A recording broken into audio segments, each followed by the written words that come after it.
Բարև ձեզ հարգելի ռադիոլսողներ, նաև հանրային ռադիոյի կայքում, YouTube-յան էջում, Facebook-յան էջում մեզ հետևողներ, այսօր ներկայացնելու ենք մի մասնագիտություն, որ Հայաստանում շատերի կարծիքով այդպես այնքան էլ բարդ մասնագիտություն չի եւ բոլորը այսպես գտնում են մեծ մասը, որ տիրապետում է այդ մասնագիտությանը, բայց այն շատ բարդ է իրականում։ Թե որն է, լսենք իմ գործընկեր Իզաբելլա Գրիգորյանին։ Կառավարման գիտելիքներին եւ հմտություններին տիրապետող մասնագետների կարիքն այսօր առավել քան մեծ է։ Եթե ունեք ռազմավարական եւ վերլուծական մտածելակերպ, ցանկանում եք ձեռք բերել առաջատար մասնագիտություն եւ իրականացնել արդիական նախագծեր, ապա մասնագիտությունը ձեզ համար է։ Կառավարման բարձրորակ մասնագետները պետք է ունենան խորը գիտելիքներ, օժտված լինեն գործնական, կազմակերպչական եւ առաջնորդության հմտություններով, ստեղծագործ մտածելակերպով ու գաղափարներն արդյունավետ փոխանցելու հմտություններով, ունենան թիմի հետ աշխատելու եւ մեկ գաղափարի շուրջ համախմբելու կարողություն, լինեն նորարար եւ որ ամենակարևորն է տիրապետեն ֆինանսական մտածողության մշակույթ ձևավորելու կարողություններին։ Լի շահութաբեր գաղափարներով կառավարման բարձրորակ մասնագետները իրենց վրա են վերցնում կապիտալի ավելացման ուղիներ գտնելու պատասխանատվությունը։ Նրանց գիտելիքներից, փորձից եւ պրոֆեսիոնալիզմից է կախված յուրաքանչյուր նախագծի հաջողությունը։ Ճիշտ պլանավորում, նպատակների ճիշտ սահմանում, անհրաժեշտ ռեսուրսների հավաքագրում, կառավարում, արդյունավետ իրականացում եւ վերահսկման անհրաժեշտություն։ Կարևորագույն գործընթաց, որն իրականացվում է գրեթե բոլոր ոլորտներում, իսկ պատասխանատուներն են կառավարման մասնագետները։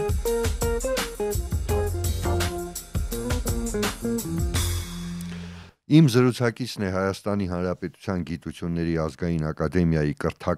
գիտակրթական միջազգային կենտրոնի տնտեսագիտության եւ կառավարման ամբիոնի վարիչ Կարեն Սարգսյանը։ Բարև ձեզ, պարոն Սարգսյան։ Բարև ձեզ։ Իսկապես ես նայում եմ, որ մարդիկ զորավոր են մարդիկ, որ համեմատաբար քիչ գիտելիքներ ունեն, մտածում են, որ ամեն ինչ կարող են կառավարել եւ այլն, ու միցակ բոլորի համար այսպես մտածում են, որ կառավարելը ավելի ցանկալի է, քան ենթարկվելը, չէ, կատարելը, բայց հատկապես որ նայում ես մասնագիտական ուղղություններով ես հանրային կառավարումը իսկապես բարդ է ու լուրջ մասնագիտություն է եւ կարծում եմ, ասենք մարդիկ դա հայտնվելով նման իրավիճակում կհասկանան, որ ասենք այդ կառավարելը շատ ավելի բարդ է, քան ենթարկվելը ու կատարելը հրահանգելը, այդպես չի։ Այդպես է, ճիշտ ասած, հանրության շրջանում այո կա նման կարծիք ձևավորված, որ կառավարելը բավական հեշտ է եւ ցանկացած իրավիճակում, թեկուզ ասենք, չեմ, անձնական բիզնեսի տեսանկյունից մարդիկ ասենք կարծում են, որ իրենք իրենց գործը կարող են նորմալ իրականացնել առանց մասնագիտացված խորը գիտելիքների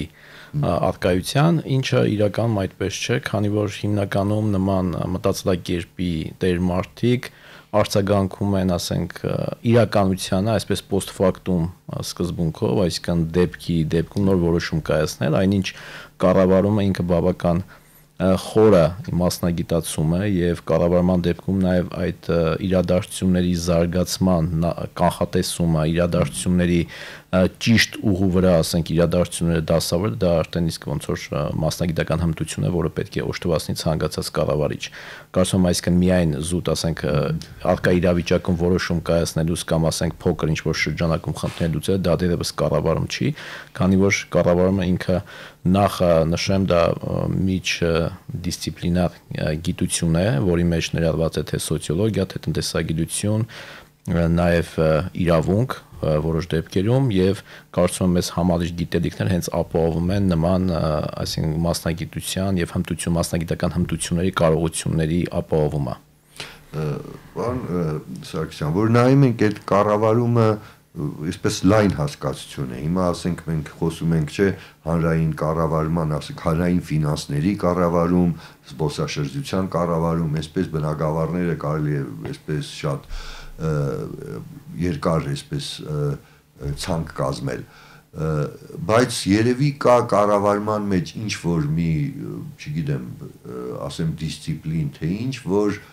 բոլորի համար ընդհանուր է, չէ, ասենք այդ հոգեբանական առումը մարդկանց հետ աշխատելու եւ այլն։ Այո։ Անկախ ասենք այդ նեղ մասնագիտացումից, այդպես չի, այսինքն ձեզ մոտ որ դասավանդում եք, երևի կան առարկաներ, որ բոլոր այսպես ուղղություններն են անցնում, հա, այդպես։ Այո, օրինակ կառավարման տեսության հիմնախնդիրները դա բոլոր, այսինքն այդ կառավարման ձեր թվարկած այդ բոլոր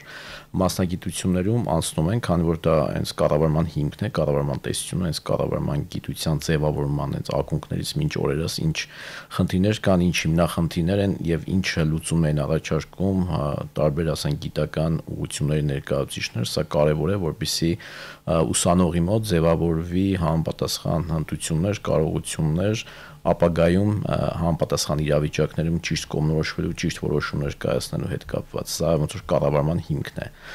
Իսկ մնացած առումով տեսեք, քանի որ կառավարումը ինքը, ինչպես նշեցի, ինքը միջգիտակարգային, այսպես ասած, գիտություն է, հետեւաբար ըստ ուղղությունների ունի որոշակի տարբերություններ, հետեւաբար մենք ակադեմիայում որոշեցինք, որ 2000 արդեն 20 թվականին օրինակ հանրային կառավարումը, որը լավ պահանջված մասնագիտություն է եւ ներկայումս հանրային կառավարման ոլորտում իրոք կան բանիմաց եւ դուրս մասնագետների կարիք, հետեւաբար որոշեցինք մենք նաեւ այդ նոր մասնագիտությունը ավելացնել հենց կառավարման գից, կա ընդհանուր կառավարում, դա դեռ մնում է, դրան զուգահեռ մենք ավելացրեցինք հանրային կառավարում, հանրային ֆինանսների կառավարում, իսկ զբոսաշրջության կառավարում դա մենք արդեն վաղուց բանից ունենք, քանի որ զբոսաշրջությունը ինքը որպես ուրույն, այդպես ասած, ոլորտ ինքը եւս ունի իր կառավարման առանձնահատկությունները, ունենք նաեւ մարքեթինգի կառավարում, ինքը արդեն զուտ մարքեթինգային գործառույթների կառավարման հմտություններ է ձևավորում ուսանողների մոտ եւ կարողություններ եւ այս բազմապրոֆիլ այս ուղղություններով փորձում ենք հենց ամբողջ այդ կառավարման ոլորտը ապահովել համապատասխան մասնագետներով, ինչը կարծում եմ ներկապային խիստ պահանջարկված է։ Երբ կա այդ հանրային բառը, հավանաբար ասում են դե հանրային կառավարիչի համար կարևոր օրենքներն են, սահմանադրությունը ոչ այնքան վերադասը, հա, այսպես կարող են ձևակերպել հանրային այս բառի հասկացության տեղադրումը այստեղ կառավարման մեջ։ Տեսեք, միայն օրենքների իմացություն, սահմանադրության իմացություն դա բավարար չի, դա ընդամենը այն շրջանակն է, որը ապահովում է կառավարման պետական հանրային կառավարման համակարգի գործունեությունը, սակայն այդ գործընթացներում ներգրաված պաշտոնյաները պետք է ունենան համապատասխան մասնագիտական գիտելիքներ, որպեսզի կարողանան, այսինքն 100 պատշաճի ներկայանալ հանրությանը, քանի որ իրենք հանրային ծառայություն են մատուցում, ու պետական թե տեղական ինքնակառավարման մարմինները իրենք ժողովրդի կողմից համապատասխան, այսպես վստահության քվեի հիման վրա ու հասարակությանը ծառայություն են մատուցում եւ այդ ծառայությունը պետք է լինի բարձրակարգ, պետք է լինի արհեստավար, հետեւաբար բացի օրենքների զուտ իմացությունից եւ սահմանադրությամբ առաջնորդվելուց դա իհարկե հիմքն է, սակայն պետք է նաեւ որոշակի գիտելիքներ, քանի որ իրենք տնօրինում են հանրային ռեսուրսներ, ինչը շատ կարևոր է, այսինքն մեր բոլոր, ասենք, հարկատուների ռեսուրսներն են տնօրինում եւ հետեւաբար այստեղ սխալվելու, այսպես ասած, բանը շատ ավելի մեծ վնասներ կարող հասնի, քան ասենք օրինակ մասնավոր բիզնեսի դեպքում հանրությանը։ Պարոն Սարգսյան, այսպես որ նայում եմ, ասենք, այս ուղղություններին, ինձ թվում է այսպես ինձ համար ամենայն դեպս, որ ես ավելի այսպես կրթությունս ֆինանսների հետ կապ չունի, մտածում եմ, որ ամենադժվարը իմ տիպի մարդկանց համար այս ֆինանսների կառավարումն է, որ ավելի նեղ մասնագիտացում է պահանջում, ենթադրում եմ, այսինքն այստեղ, չգիտեմ, տնտեսագիտական եւ այլ կրթությունը պարտադիր է թե ոչ այլ։ Տեսեք, ընդհանուր առմամբ պարտադիր չի, բացառությամբ կրկնակի դիպլոմով ծրագրի, որը մենք դրա մասնի դեպ խոսեմ, կրկնակի դիպլոմի ծրագիր ենք մենք նախատեսում իրականացնել Իտալիայի Տուշայի համալսարանի հետ մարքեթինգի եւ հանրային ֆինանսների կառավարման ոլորտներում, ու նպատակը, որպեսզի ուսանողը, մագիստրանտը առաջի տարին 2 տարի է դեպ տևողությունը կրթական ծրագրի առաջ տարին ուսումնարի Հայաստանում, եթե հայ դիմորդի մասն է խոսքը, մագիստրանտի, երկրորդ տարին Իտալիայի Տուշայի համալսարանում եւ այնուհետեւ թեզի պաշտպանության հիման վրա, որը դեպ ունենալու է 2 ղեկավար, թեզի գիտական ղեկավար, թե հայաստանյան կողմից, թե իտալական կողմից, դրանից հետո ինքը ստանա մագիստրոսի կրթական աստիճան եւ համատեղ ստանա թե Տուշայի համալսարանի դիպլոմը եւ մեր գիտակրթական միջազգային կենտրոնի դիպլոմ, ինչը մեծ առավելություններ է տալիս, քանի որ այդ նույն դիպլոմը ինքը նաեւ հնարավոր արտերկրում աշխատի, նաեւ նույն Իտալիայում, սա նաեւ որոշակի նաեւ իտալական փորձի տվյալ ոլորտի նաեւ այսպես ասած տեղայնացում են մեր ֆինանսական մասով է, հա թե այսինքն ֆինանսների կառավարման եւ հանրային ֆինանսների կառավարման եւ մարքեթինգի գծով մենք ունենք, այո, այդ դեպքում, քանի որ իտալական կողմի հենց պահանջներից մեկը նա էր, որպեսզի մենք ընդունենք այն ուսանողներին հենց ընդունության ժամանակ, ովքեր ունեն արդեն բակալավրի կրթական աստիճան կոնկրետ ասենք մարքեթինգի գծով եւ բանի հանրային ֆինանսների, ու առնվազն ֆինանսների գծով, եթե ոչ հանրային, ապա ֆինանսների գծով, այդտեղ համապատասխան կրեդիտներ պետք է ապահովեն։ Զուտ միայն այս երկու ծրագրի դեպքում կա սահմանափակում, այլ ծրագրերի դեպքում ցանկացած բակալավր կրթական աստիճան ունեցող ուսանող կարող է դիմի եւ ընդունվի, այսինքն անկախ նույնիսկ լեզվաբան, պատմաբան եւ այլն։ Իսկ այստեղ լեզվի իմացություն այսպես պարտադիր է, թե ինչպես է, որտեվ եթե այդպես մի տարի էլ գնա Իտալիայում սովորի, ես չգիտեմ իտալերեն քչերը գիտեն, բայց գուցե անգլերեն պիտի իմանան երևի դասավանդումը նաև անգլերեն է, այ չգիտեմ, դա չեմ պատկերացնում։ Այո, տեսեք, հիմնականում այդ դասախոսները այնպես են ընտրվել, որպեսզի լինեն անգլերեն լեզվով։ Իդեպ Իտալիայի Տուշայի համալսարանում եւս լեզվի իմացության որոշակի ինչ-որ տենց խոչընդոտներ կան, այսինքն դասախոսները եւս թե ուսանողները, թե դասախոսները անգլերեն լեզվին այդքան շատ չեն տիրապետում, ու համենայն դեպս Հայաստանից շատ մեծ չափով չի տարբերվում, եւ այն դասախոսություններն են ընտրել հիմնական, որոնք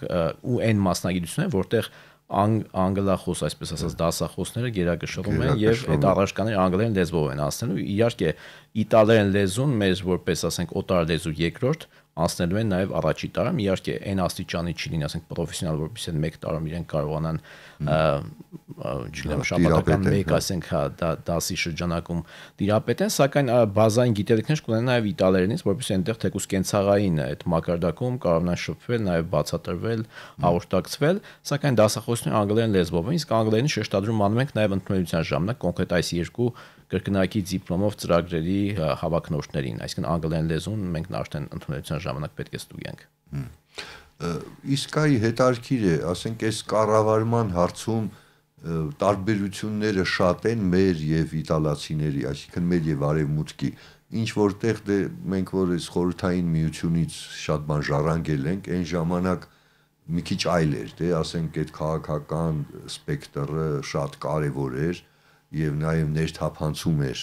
այս կառավարման ոլորտ, չէ՞, այն մի կուսակցություն պիտի այսպես լինի, այնպես պլանա, ինչ որ պլանային, չէ՞, կար տնտեսությունը պիտի պլանավորեին եւ այլն։ Հա, ու այս անցումը իհարկե բավականին ժամանակ է անցել, բայց չգիտեմ, մենք լրիվ այսպես հարմարվել ենք այդ արևմտյան մոդելին, թե չէ, եւ այս տարբերությունները դեռ զգալի են, թե ոչ, այ հետարքիր է։ Տեսեք, ընդհանուր առմամբ մենք ցանկացած նույնիսկ ոչ կրկնակի դիպլոմով մնացած, ասենք, ընդհանուր կառավարում կամ հանրային կառավարում բոլոր առարկաների մասով իրականացրել ենք benchmarking, այսինքն ուսումնասիրել ենք արտերկրյա հայտնի համալսարանների փորձը, առարկաները, ինչ առարկաներ են այնտեղ դասավանդում եւ հիմնականում նաեւ տեղայնացնելով Հայաստանի մեր իրողությունների հետ, այնպիսի առարկաներ ենք ներառել կրթական ծրագրում, որպեսզի առավելագույնս մագիստրանտը ունենա այն գիտելիքներն ու հմտությունները, որոնք անհրաժեշտ են հենց աշխատաշուկայի համար մեր հայաստանյան պայմաններում, եւ կարծում եմ սա ժամանակակից, այսինքն առարկաներն այսպես հնացած ինչ-որ որոշակի բաներ չեն անցնում, գրեթե մոտեցել ենք, իհարկե իտալական, ասենք, համալսարանում կան որոշակի, այսինքն առանձնահատկություններ, մասնավորապես օրինակ մաթեմատիկական կողմնորոշումով առարկաները հետազոտական, վերլուծական, էկոնոմետրիկ ավելի գերակշռում են, քան մեր մոտ, որովհետև ինչպես նշեցի, մեր մոտ քանի որ նաև գալիս են այլ մասնագիտություններից, ենթադրենք լեզվաբան, պատմաբան, որոնք մաթեմատիկական գալիս են, հա։ Այո, հա, էկոնոմետրիկ, այսինքն նման վերլուծությունների չեն տիրապետում, հետեւաբար նման առարկաները փորձենք այդքան շատ չծանրաբեռնել, սակայն ընթացքում քիչ-քիչ կարող են ավելացվել, իսկ հատկապես կրկնակի դիպլոմով այս ծրագրերի դեպքում նման առարկաների արտադրությունը կարծում եմ պարտադիր է։ Կրկնակի դիպլոմով դե բացառվում է, որ կան բանասիրական կրթության իհարկե, հա, այդ մասով, հա, ու համենայն դեպս պետք է բակալավրի որոշակի բան ունենան նաև տվյալ, այսինքն ֆինանսների կամ մարքեթինգի ոլորտում։ Այս առումով, այո, մենք որոշակի ծրագրերը, այսպես ասած, սինխրոնացրել ենք, ներդաշնակեցրել ենք, որպեսզի համաունչ լինի, ճիշտ է, առաջի տարին իրենք Հայաստանում են ուսումնառում, բայց այդ առարկաները, որ իրենք պետք է Հայաստանում անցնեն առաջի ուսումնառության տարում, գրեթե, ու չեմ ասում ամբողջությամբ, գրեթե նույնական են, ինչ որ իտալացի ուսանողը անցնում է Իտալիայի համալսարան, այսինքն առարկաները փորձել ենք եթե ոչ անվանումով, ապա գոնե դրանց ընդհանուր, այսպես ասած, գիտելիքների շրջանակով ապահովել, որպեսզի դրանք համաունչ լինեն, այլապես այդ ներդաշնակությունը եւ բանը չի ապահովի։ Այն ինձ հետաքրքիր է, որ համատեղությունը։ Հա, մի տեսակ այս կառավարումը հա որպես գիտություն էլ իհարկե հետաքրքիր է եւ այստեղ հնարավորություն կա շարունակելու այն առումով, որ սա մագիստրոսական ծրագիր է, բայց ասենք, չգիտեմ, ասպիրանտուրայի պաշտպանելու եւ այլն, մենք ինչ որ փորձ ունենք այս բնակավարում, թե չունենք, այ հետաքրքիր։ Այո, տեսեք, մեր մոտ նաև մեր ամբիոնում գործում է նաև ասպիրանտուրա եւ 02 շիֆրով, այսինքն դա տնտեսություն նրա ոլորտների տնտեսագիտության եւ կառավարում այդ շիֆրն է եւ մեր շրջանավարտներից, նու չեմ ասում շատերը, իհարկե որովհետեւ տեղերը սահմանափակ են ասպիրանտուրայի, շրջանավարտներից նաև ոմանք մնում են եւ շարունակում են ասպիրանտուրայում ուսուցումը Եվ սա եւս ողջունել է, քանի որ այդ կրթական շարունակականությունը ապահովում է եւ արդեն իսկ լուրջ է հետազոտական այսպես հմտություններ ձեռք բերելու համար, այլ ասպիրանտական կրթությունը եւս պարտադիր է դեպքում արդեն իրենք գիտական աստիճան են ձեռք բերում նույն կառավարման ոլորտում, ինչը եւս կարեւոր եմ համարում, այսինքն մեր ընդհանուր գիտական մակարդակի, թե կրթական մակարդակի բարձրացման, նաև հետագայում այդ նույն մասնագետները կարող են դասավանդել տարբեր բուհերում, նաև մեր մոտ իհարկե առաջի հերթին, եւ եւս ասենք նոր ոնց որ մոտեցումներ, նոր սկզբունքներ ներկայացնեն, եւ սա այսինքն նաև կառավարման այդ գիտության զարգացման շարունակականությունն է ապահովում, քանի որ ինքը այսպես փոփոխուն զարգացող գիտություն է։ Այ հետաքրքիր է, որ դե նայում ենք, ասենք նույն պետական համալսարանում եւ այլուր այսպես այն բնական գիտությունները ծանր վիճակում են այն առումով որ մարդիկ ասենք նայում ես նույնիսկ պետպատվերի տեղեր հաճախ չեն դրանում այդ մասնագիտությունների գծով այստեղ կարծում եմ այդ խնդիրը չպիտի լինի այս մագիստրատուրայի այսինքն չգիտեմ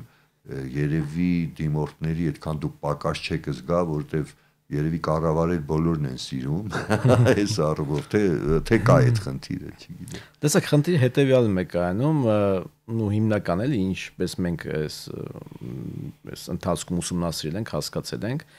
քանի որ աշխատատեղեր որոշ բաներ գործատուներ նաև աշխատանքի ընդունում են բակալավրի դիպլոմի արտադրության դեպքում այսինքն մագիստրատուրա դիմելու ոնց որ ցանկություն արդեն իսկ ասեմ մղվում է երկրորդային պլան հետագայում գալիս են այն դիմորդները ովքեր ասենք իրենց աշխատավայրում որոշակի առաջխաղացման ինչ որ խնդիր ունեն դեպքում արդեն պահանջում են մագիստրոսի բան չէ դիպլոմ եւ այդ դեպքում հայո կրթություն եւ այդ դեպքում իրենք փորձում են արդեն հերակա ձևաչափով կամ հերավար ձևաչափով գալ ուսումնառել եւ ստանալ այդ կրթությունը համապատասխան սա որոշակի իհարկե ժամանակային այսպես ասած անջրպետ է այսինքն ավարտելուց հետո մինչեւ նորից այսինքն գալիս են օրինակ հերակայում արդեն 30-անց այսպես ասած ուսանողներ նույնիսկ ավելի մեծ տարիքով որոնք արդեն ըստ անհրաժեշտության են դիմում այսինքն նաև կարծում եմ հենց այդ աշխատաշուկայի ոլորտում պետք է որոշակի ինչ որ սահմանվեն ընդհանուր մոտեցումներ որովհետեւ այսինքն գիտելիքների այն նվազագույն շեմը որը ասենք կարող է ընդունվել որոշակի աշխատանքի այսինքն նաև սա է խոչընդոտում որ բազմաթիվ դիմորդներ այսինքն պոտենցիալ դիմորդներ չեն դիմում տվյալ պահին այլ դիմում են հետագայում ըստ անհրաժեշտության Այս սա է, այսինքն նաև այդ իրենց մասնագիտական հմտությունների որոշակի այդ բաստողում այդ ընթացքում եւ հետագայում նորից ասենք վերիշել ինչ որ բակալավրում անցել է, քանի որ մագիստրոսական առարկաները ավելի բարդ են իրենց էությամբ եւ նաև որոշակի, ինչպես ասած, այդ բազա պետք է լինի, որպեսզի ապահովեն նույնիսկ թեկուս այդ կառավարում ավարտած ուսանողի համար եւ հետեւաբար նաև այդ այսպես ասած խնդիրը այս խոչընդոտը կա, ասենք հետագայում նորից վերաինտեգրվել, այսինքն այս կրթական process-ներին։ Դե որ նայում ենք մենք Հայաստանում իսկապես կառավարման խնդիրներ ունեցել ենք եւ ունենք, հիմա ասենք նույնիսկ իշխանությունը դա չի շղթում, որ կառավարման խնդիրներ կան, ինչ որ գիտելիքի եւ այլն։ Այս առումով երևի ինչ որ սանդղակներ պետք են, ենթադրում եմ, որտեվ ասենք մարդուն եթե նշանակում ես միտեղ, որ պիտի կառավարի, ասենք հաճախ նայում ես, որ ասենք այդ չափանիշներ կարծես թե չկան, ասենք այդ մասնագետը կարող է լավ մասնագետ լինել, բայց դնում ես, ասենք, կառավարիչ եւ նա այսպես զախողում է ամեն ինչ, այդպես շատ ենք տեսել։ Այսինքն, այստեղ լավ մասնագետ լինելը տվյալ բնակավարի բավարար չէ։ Ու մենք ասենք այդ չափորոշիչներ չկան ու հաճախ ասենք մարդկանց նշանակում են ասենք որպես լավ մասնագետ տվյալ բնակավարի, դե հենց անօրություն բան թողնենք մի կողմ, հա։ Այս առումով արդյոք կարիք չկա ինչ որ չափանիշների, որ մարդը ասենք, չգիտեմ, զբաղեցնում է այս ինչ պաշտոնը հանրային եւ այլն, ինչ որ չգիտեմ վերապատրաստում անցնի, այ ձեզ մոտ որ ասում եք այ գալիս են ստիպված, հա։ Երևի ինչ որ մի բան պետք է այդպես թե չէ, այս շտկելու համար։ Այո, մենք նաև վերապատրաստում ենք իրականացնում, այսինքն թե դասախոսական կազմի, թե նաև այլ ոլորտների, ասենք, մասնագետների հետ կապված, բայց հիմնական, եթե մենք կոնկրետ սկզբունքը, ինչ սկզբունք պետք է որտեղ գրվի, դրա մասին խոսենք, կարծում եմ, որ ընդհանուր պետք է ավելի նեղացվի, այսինքն կառավարչական այդ գործառույթը իրականացնող անձանց ներկայացվող պահանջները, այսինքն օրինակ տեսեք շատ դեպքերում, ասենք օրինակ նույն քաղաքացիական ծառայության պաշտոնների համար, ասենք պահանջում են ընդհանուր տնտեսագիտական կամ իրավագիտական, ասենք կրթություն, ասենք դիպլոմ, բայց սա ընդհանրացված ինչ-որ բան է, այսինքն նա այդ մարդը, ասենք, բնականաբար այդ գիտելիքներով չի կարող կառավարչական ֆունկցիաներ իրականացնել, այսինքն կոնկրետ կառավարման համակարգում ինքը գործելու իրականացնել կառավարչական ֆունկցիաներ եւ տնտեսագիտություն դա ընդհանրապես տնտեսական հարաբերություն է, իսկ պետական կառավարման համակարգում նույն իհարկե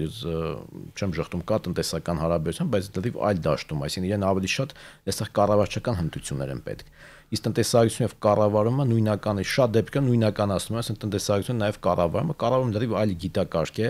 տնտեսագիտությունից լրիվ անկախ։ Հա, որտեղ մարդը կարող է փայլուն տնտեսագետ լինել, չգիտեմ, եւ այլն, բայց կառավարել չիմանալ։ Ասենք տնտեսական ուսմունքի, ասենք պատմության մասնագետը ինքը ինչ կառավարչական ֆունկցիաներ կարող է իրական, ինչ փորձ ունի, բնականաբար չունի։ Դե ես հենց դա նկատի ունեմ, որ մեզանում, ասենք, հաճախ ընդունված է եւ հիմա էլ հաճախ շարունակվում է, որ եթե մարդը, չգիտեմ, փայլուն այլ բնակավար ասեմ, չգիտեմ, փայլուն երաժիշտ է, ուրեմն ղեկավարի երաժիշտների կամ եւ այլն էլի, հա, այդպես չի է իրական։ Հենց նաեւ սա է խնդիրը, որ մենք պետական կառավարման համակարգում, ինչպես նաեւ չեն շղթում հենց հանրապետության ղեկավարները, ունենք այդ արհեստավարժ մասնագետների պակասը եւ կարծում եմ այդ չափանիշների հնարավորինս ավելի շուտապույտ ներմուծումը կապովի, որպեսզի այդ կրթական նաև համապատասխան գիտելիքներով, հմտություններով մասնագիտական օժտված անձինք համապատասխան պաշտոններ զբաղեցնեն, ինչը կնպաստի նաև ընդհանուր հանրային կառավարման արդյունավետության բարձրացմանը եւ իրոք այդ հանրային կառավարման ինստիտուտի կայացմանը։ Հիմա այստեղ այս հանրային ֆինանսների կառավարումը կարծես ինչ որ առումով առանձնանում է ձեզ մոտ էլ, որ հա իտալացիների հետ կա սա երևի սա, չգիտեմ, ինձ համար ամենաբարդ ուղղությունն է ու հետաքրքիր է, ասենք, իսկապես գալիս են այլ այստեղ այլ մասնագիտություններ ունեցողներ եւ ինչպես են, ասենք, չգիտեմ, այդ ֆինանսների կառավարումը ինչպես են լրացնում այդ գիտելիքների բացը, չգիտեմ, ինչ որ սահմաններ կան, քննություն հանձնեն, թե չէ, որտեվ կարող է սովորեն, ոչ չհասկանան, էլի։ Իհարկե։ Հա, ինչպես նշեցի, կրկնակի դիպլոմով այս ծրագրի համար պետք է դիմեն արդեն իսկ ֆինանսների բազային կրթություն ունեցող բակալավրի կամ դիպլոմավորված մասնագետի համապատասխան այդ որակարում ունեցող անձիկ, որովհետև այստեղ նաև իտալական կողմի պահանջները իրենց մոտ համենայնպես այդպես է, ասենք իրենք իրենց մոտ երկրորդ մասնագիտությունից դիմել հատկապես այդ կրկնակի դիպլոմ ծրագրերին ոնց որ չի ընդունված չի, այլ անպայման պետք է լինի շարունակականություն, ինչը ես ընդունում եմ որպես բան իրոք այդպես է, ավելի ճիշտ է, քանի որ հենց մասնագետի բուն, ասենք, կայացման իմաստը նա է, որպեսզի ինքը ապահովի այդ կրթական շարունակականություն, այսինքն իհարկե հիմա այս մեր կրթական համակարգը թույլ է տալիս, որպեսզի մարդիկ փոխեն մասնագիտությունները, նույնիսկ ասենք երրորդ աստիճանը գիտական, ասենք, բանը այդ ասպիրանտուրան չէ, իրենք կարող են ենթադրենք, ասենք, պատմաբանական տնտեսագիտություն, ասենք, բայց դա ինձ թվում է այդքան թույլ տալիս է, բայց դա այդքան արդյունավետ չի, քանի որ այդ մարդու բազան, ասենք, դեպի այլ է։ Այդ ազատությունը կա, սակայն ավելի արդյունավետ լինելու համար, չէ, ավելի, ասենք, թիրախային լինելու համար պետք է նաև այդ բազային գիտելիքների արկայությունը, ինչը բավական մեծ, ասենք, բազա է եւ հնարավոր չի, ասենք, ուղղակի, ասենք, չգիտեմ, կողքից գրքեր կարտալով կամ տենց թեթանությամբ դա ապավել, այլապես այդ բարձրագույն կրթության իմաստը, ասենք, ընդհանրապես կվերանար։ Դե ես մտածում եմ, որ այսպես եթե հանրային բառը հանենք, այս կառավարման փորձ պետք է նաև այդ մասնավոր, չգիտեմ, բազմաթիվ ձեռնարկություններ կան, որ բավական մեծ են, հա, չեմ որ ասենք բյուջեի մեծ մասը ապահովում են մի քանի ձեռնարկություն, այնտեղ էլ այդ կառավարման հմտությունները պետք են ու չգիտեմ, նրանք կգան այստեղ սովորելու, թե չէ, գալիս են, թե չէ, որտեվ չգիտեմ, այնտեղ էլ շատ կարևոր է այդ հմտությունը։ Իհարկե կարևոր է։ Տեսեք, մենք ունենք նաև գործարար վարչարություն մասնագիտացում, հենց նույն կառավարման շրջանակում եւ այդ մագիստրանտները ավարտելուց էլի ստանում են կառավարման որակամ, ինչպես կառավարում, հանրային կառավարում ոլորտներում եւ այս դեպքում ուղղակի ավելի շեշտադրում արված է մասնավոր հատվածի վրա, այսինքն business administration, այսինքն բիզնեսի կառավարման առանձնահատկություններ, կա որոշակի, տեսեք, կառավարումը ինքը որպես ֆունկցիա բնականաբար նույնն է բոլոր ոլորտներում, ասենք թե ինչ ոլորտ կառավարես, եթե լավ կառավարիչ ես, տենց ընդունված է, չէ՞, ասում են, եթե լավ կառավարիչ է, եթե ասենք բիզնեսում հաջողվել է պետական ապարատում, բայց մենք բազմիցս ականատես ենք լինում, այսինքն նույն բիզնեսում հաջողված մարդիկ նույն պետական կառավարման համակարգում ձախողվում են, որովհետև այստեղ դեռ այլ մոտեցումներ, այլ իրավահարաբերություններ են։ Տեսեք, բիզնեսում հիմնականում բիզնես շահն է գործում, չէ՞, որպես առաջնային շարժիչ մղիչ այդ գործոն։ Հանրային կառավարման դեպքում բիզնես շահ չկա, այլ ընդհանուր հանրային շահ է, այսինքն եթե բիզնեսի դեպքում այսպես ասենք այդ ոչ վատ իմաստով ասենք էգոիստական, այսինքն շահ ստանալու համար հաճախ որ այդ շահով գալիս են հանրային կառավարում եւ շարունակում են այդ սեփական շահով կառավարել, այս հոգեբանական պահը կա եւ չգիտեմ Նու հանրային կառավարումը ես կարծում եմ նաև այն կազմակերպություն, խոշոր կազմակերպություն, ասենք բաժնետիրական ընկերությունների բաց, իրենք եւս հանրային կազմակերպություն են եւ իրենց անհրաժեշտ է նման ասենք գիտելիքներով օժտված, այսինքն նույն հանրային ֆինանսների կառավարումը նաև որովհետեւ եթե բաց բաժնետիրական ընկերություն ասենք մեծ գործում է եւ այդտեղ նաև նույն հանրային ֆինանսների խնդիրն է, այսինքն մարդկանց կողմից ներդրված գումարներ, չէ, բաժնետոմսերի տեսքով, այսինքն կառավարմանը մասնակցում է հանրության դայն շրջանակ, այստեղ եւս ասենք պետք է նաև համապատասխան գիտելիքներով օժտված մարդիկ։ Պարոն Սարգսյան, այ հետաքրքիր է, որ ասենք այդ կառավարման հարցում միշտ ասենք տղամարդիկ գերակշռել են մեծ չափի տոկոսներով, այս վերջին շրջանում երբ որ նայում ենք ասենք պաշտոնյաներին եւ այլն կանանց թիվը ավելանում է։ Իսկ հիմա այստեղ ձեր ուսանողների այսպես ինչ թվային այսպես պատկեր է, կանայք կան, աղջիկներ թե չկան, ինչ տոկոս են կազմում եւ որ պետք է նշում կանայք երբեմն ավելի գերակշռում են, ինչ է տարբեր ասենք տեսեք մասնագիտությունում, տարբեր կուրսերում հարաբերակցությունը տարբեր է, սակայն աղջիկների կանանց այդ տեսակարգը բավական մեծ է եւ լինում են նաեւ ասենք օրինակ կուրսեր, որտեղ կանանց աղջիկների թիվը ավելի մեծ է, քան տղամարդկանց։ Օրինակ զբոսաշրջության կառավարում հիմնականում ասենք ավելի շատ հա աղջիկներ են դիմում ֆինանսների աղջիկներ կան տղաներ էլ այսինքն այդպես չի ասենք բանը օրինակ անցած այդ բան որ ավարտեցին այդտեղ հիմնականում աղջիկներ են ֆինանսների նույն գծով այդ արդեն ոչ թե ֆինանսների կառավարումը այլ բան ֆինանսների դրամաշրջանություն վարկ այդ մասնագիտության գծով մարքեթինգի դեպքում եւս եւ տղաներ եւ աղջիկներ ավելի շատ ոնց որ էլի աղջիկներ հանրային կառավարումը նու գրեթե հավասար, այսպես ասած, բայց ասենք համենայն դեպս ընդհանուր եթե վերցնենք աղջիկների տեսակարգը բավական մեծ է։ Եթե ոչ գերազանցում է։ Հա, նույնիսկ գերազանցում է։ Այո, շատ դեպքերում։ Դե ինչ ասեմ, որպես ասենք ամփոփենք, որ իսկապես կառավարումը շատ լուրջ մասնագիտական կարողություններ պահանջող process է, հատկապես ասենք ինչ որ ուղղություններով այսինքն մարդ պիտի ունենա գիտելիքներ թե կառավարման, թե այդ, չգիտեմ, ֆինանսների հետ կապված, թե նույն զբոսաշրջության առանձնահատկությունների հետ կապված եւ այլն։ Դե շնորհակալ եմ, որ եկաք։ Խնդրեմ, ես եմ շնորհակալ։ Իմ զրուցակիցը Հայաստանի Հանրապետության Գիտությունների